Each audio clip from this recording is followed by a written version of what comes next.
only eating Eritrean food for a whole day, literally that including breakfast slash lunch, dinner, and dessert. I hope you all are gonna enjoy this because it was so fun and I love Eritrean food, so enjoy.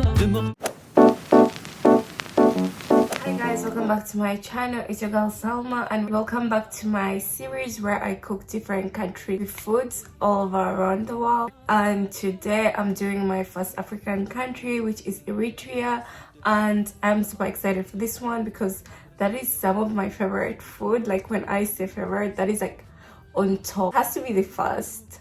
I don't even know, but it is so good and it's very similar to Ethiopian food as well, so those two hold a special place on my heart. I'm not Ethiopian or Eritrean, but I love their food and I just appreciate it so much. Specifically for today's video, I'm going to be making Eritrean food for 24 hours and I'm going to be eating it as well, so I cannot wait. So let's get into the video. So for breakfast, I'm going to be making chicha fit fit. I'm sorry if I'm pronouncing that wrong, but like it's basically like salty bread that you make and eat it with like yogurt and also spice up the bread after it's cooked with some ghee or butter and Ethiopian slash Eritrean chili powder, which I do have, so I cannot wait. So for the chicha fit, you start by adding the flour. I did add a pinch of baking powder, but you aren't supposed to. And then I added salt and water. Reason why I added baking powder, I was scared in case my bread didn't cook because I did not have self-rising flour, but it worked out in the end. And you want it to form like a very smooth butter, and I poured that onto the pan and just cooked until it was fully cooked, as you will see. And then while it was ready, I put it on another plate and kept going until everything was ready. Then this is me trying to pitch out the small pieces that they do have. Once everything was ready, I went ahead and melted the butter, and I don't have ghee, so that's why. But I added their berry powder, which is chili powder or spice powder, heated that up with the butter and poured it over the bread and mixed thoroughly so everything was really mixed. And then I topped that with some yogurt. Alright guys, my breakfast is ready and that's how it's looking. It looks so yummy and nice, so it's gonna be interesting to find out how it tastes like. Okay, let's give it a try.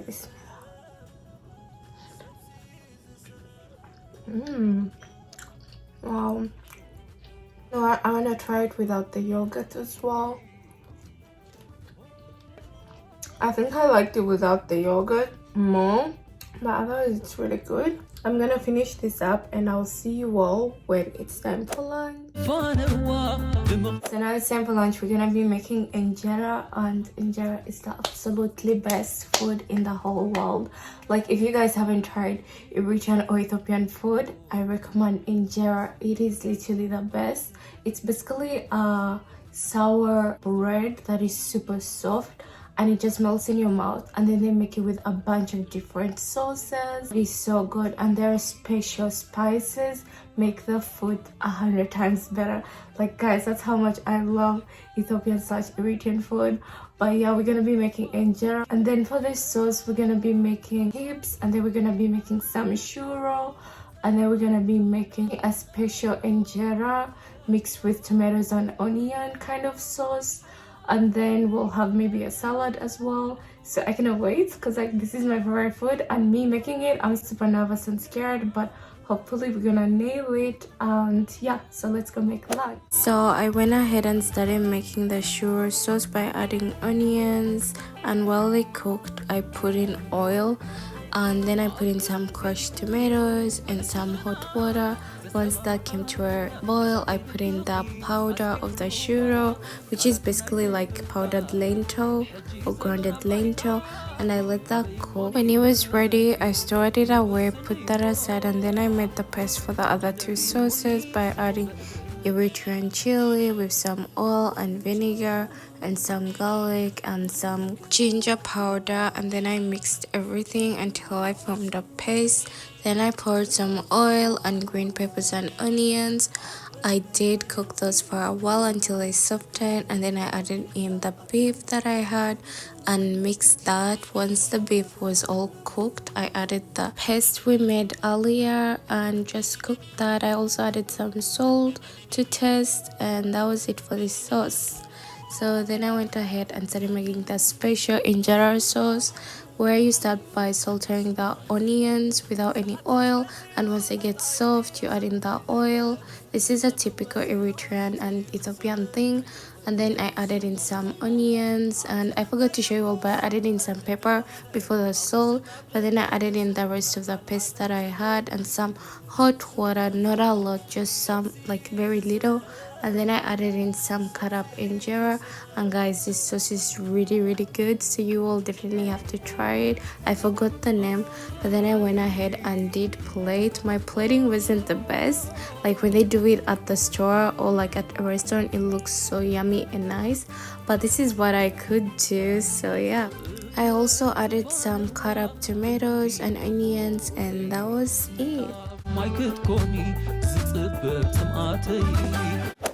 So guys, it's actually dinner time. I skipped lunch because I was really full from the breakfast, but look at this, it looks amazing.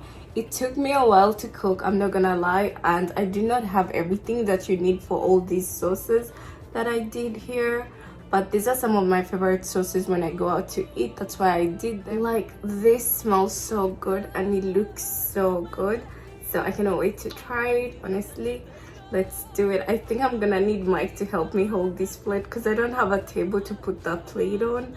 So Mike, do you want to come help me? Sure. What's up, guys?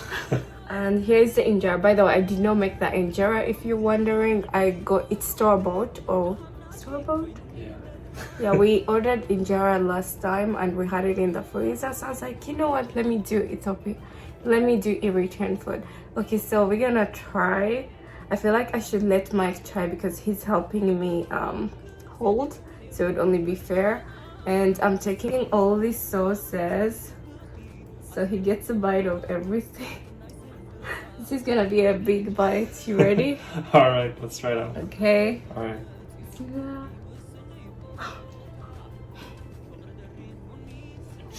What? Why are you laughing? Is it bad? It's a lot of food. In mouth? Okay, I'm gonna do the same thing. It's really Guys, good. that is the bite. Bismillah.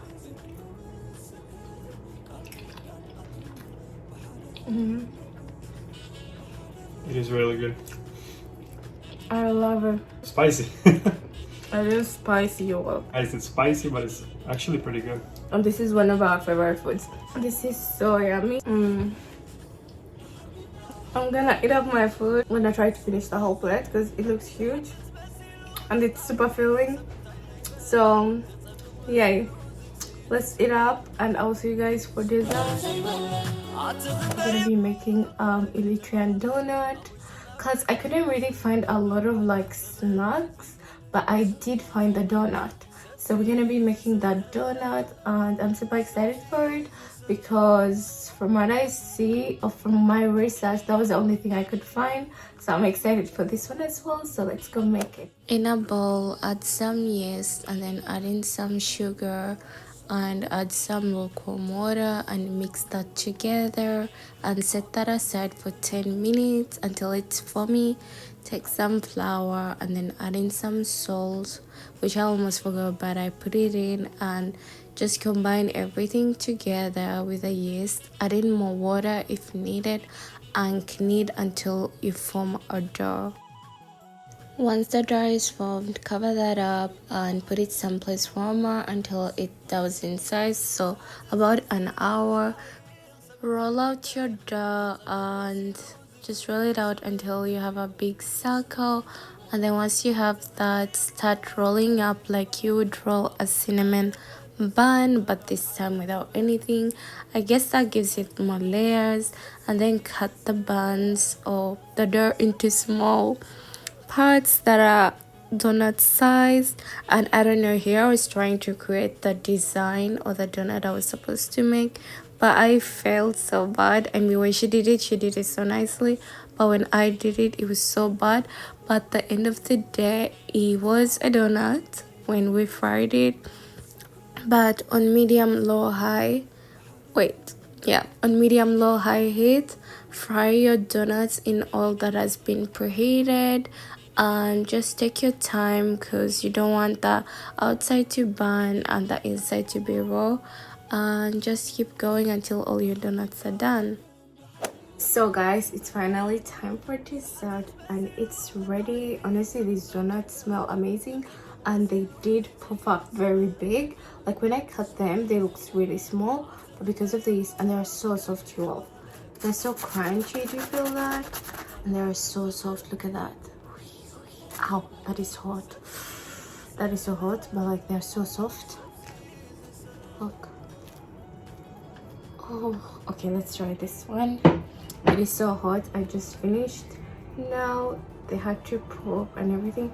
Okay, let's open it up. Moment of truth.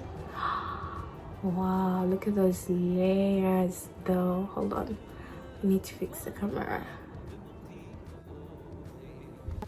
Look at that, you all. It's so yummy. And it's so good. Wow, look. Once it's cooled down, it looks even better when you break apart. Wow. I'm gonna make me some tea and drink with it. You've made it all the way to the end and I hope you all enjoyed today's video. If you did, please make sure to like, share, subscribe, and I'll see you guys in my next video. Bye.